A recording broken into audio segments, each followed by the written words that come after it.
welcome back to my channel. Today we're going to be talking about things I think parents should know if they have babies in the NICU. Stay tuned.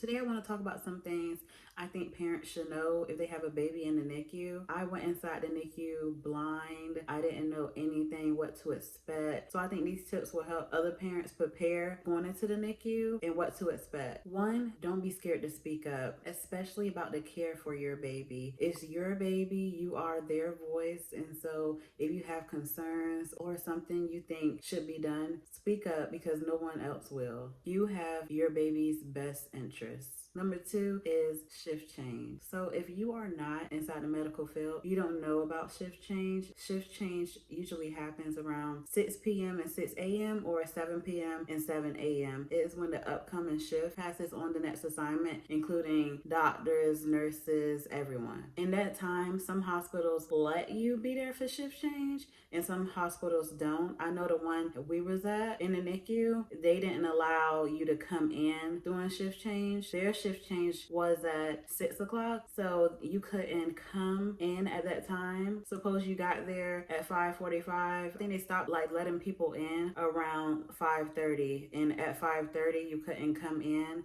Then you would have to wait to an hour until all the nurses already reported off for shift change. So what I used to do is just come there right before 5:30, and so I could listen into the shift report so I know what's going on. So my next one is you can fire nurses. So parents are unaware that you are able to fire nurses. So if you see something that you don't like a person or a nurse does, or a nurse rub you the wrong way, you can actually request to not have that nurse take care of your baby before. I had that happen quite a few times. It was a nurse, one especially, that was very rude to me. I was even surprised. I was like, is she talking to me? But yes, and so I went right up to the charge nurse and I took care of that. She was gone from my baby's care. My next one is primary nurses. If you love a nurse and you was like, I just love her attitude, her personality, she has a lot of experience, you are able to do primary nurse. A primary nurse is when every time that nurse works, they take care of your baby. So unfortunately, I was told late. My baby was there for about 4.5 months. And I was told that at the 2-month mark. I was mad. I was like, really? So I actually got his primary at 2 months. I loved her. I still email her to this day. She was so nice. She cared about my baby. She fought for him. She was researching stuff and how to make him better. She was really in tune in his care. And that's why I loved her as a primary nurse. So these things are not really written down somewhere or somewhere that you can just read. You actually have to know that you can have a primary and you can fire at the same time. So my next tip is to learn the lingo inside the NICU. For example, learn all the little things that they use or the words they say. Don't be scared to ask. If you hear something that you don't know, a word that you don't know, ask them what it is. They are always using nursing terms like Brady, tacky, instead of just saying low heart rate, high heart rate. So I would ask, and so you get to know all the lingo. Be present in rounds, because in rounds they talk about everything. They literally go through every system of your baby and what's next and how long they should be there. It's very important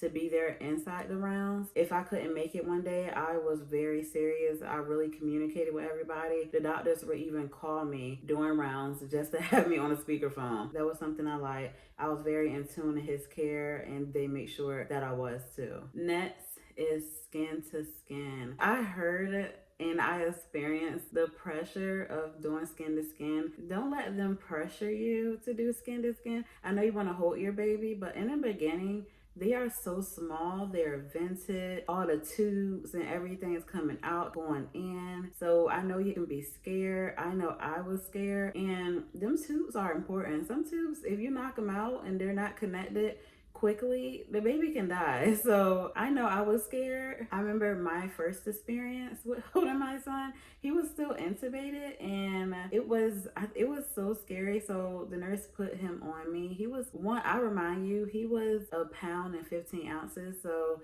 this was like a little longer than that, but he was still small. When the nurse put him on me, he was like, oh, okay, I'll just be right outside and just call me if you need anything. And I remember my son used to move his head so much. He used to just move his head. And if you're intubated, you can't really just move your head everywhere. And I remember I was calling the nurse. I was like, nurse, because I didn't want to be too loud. And he had left. And I was like, oh my gosh, what do I do? And so it was like, I was very scared at that moment.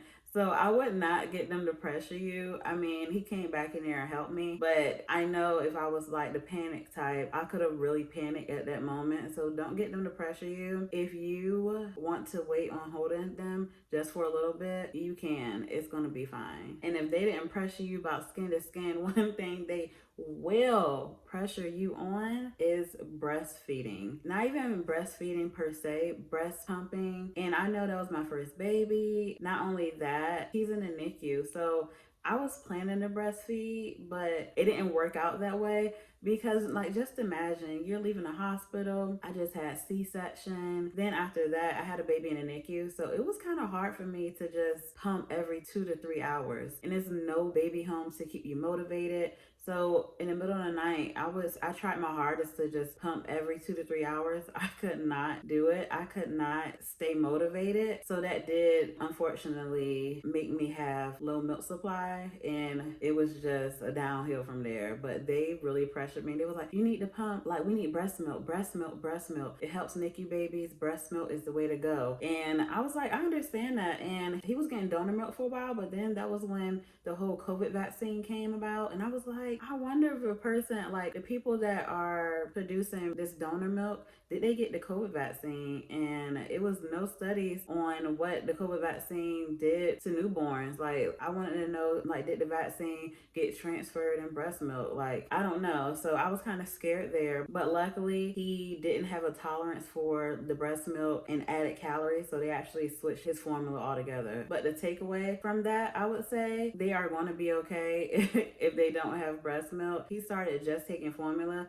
and it was fine. His stomach tolerated it. And I don't know about you, it's a lot of babies out here that are formula fed. I was formula fed and we all turned out all right. It's going to be okay. Don't let them pressure you. Another thing is get hands-on with your baby. I would ask the nurse and see what all can you do to help and to make sure you get hands-on care. I know some nurses are not great at communicating what the parents are allowed to do. Some parents just sit back and let the nurse do everything. But I would say, hold on, can I do that? And not all parents know you can change the diapers, change the bedding, give them a bath when they become age. You can feed them. You can do the vitals, temp, everything. It's just what you feel comfortable with doing. And you can actually hold. Some nurses I heard don't like for the parents to hold. Not saying they don't like it. It's just, it is a lot of work, especially if they're vented, to actually let the parents hold. Like, they have to get the respiratory therapist and everything. So it is a lot, but some nurses don't like relay that message to the parents. But parents, you actually can hold as much as you want. It's not no limit unless it's something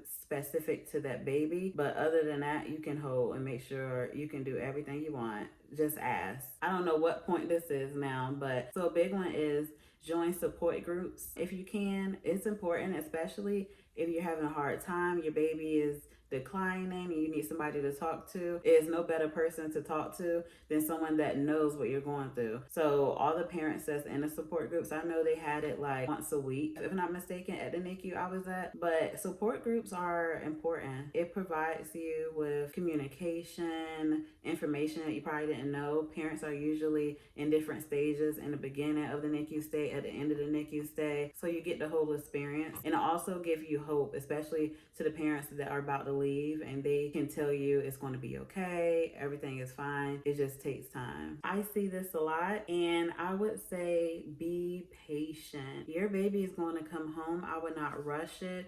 I know I saw a lot of parents or talked to a lot of parents that was just like trying to rush the process. I would not, especially with the doctors. You're like, you don't want to push for your preemie to come home, especially if they're not ready. So you're pushing them to, and the doctor was like, okay, I don't think it's nothing else we can do. I think it's fine if they can just go home. And since you're pushing, you don't know if that baby is all the way recovered. I know it's hard, but just take a seat back. You don't want them to come home and something happens and you have to rush them back to the emergency room, because most of the time, if you take them back to the emergency room, they won't get taken back to that NICU. I was actually told that they won't go to the NICU, that same NICU that they was at. So let's imagine new doctors, new nurses, people that don't really know him. So you really want to make sure. Another thing is SIDS.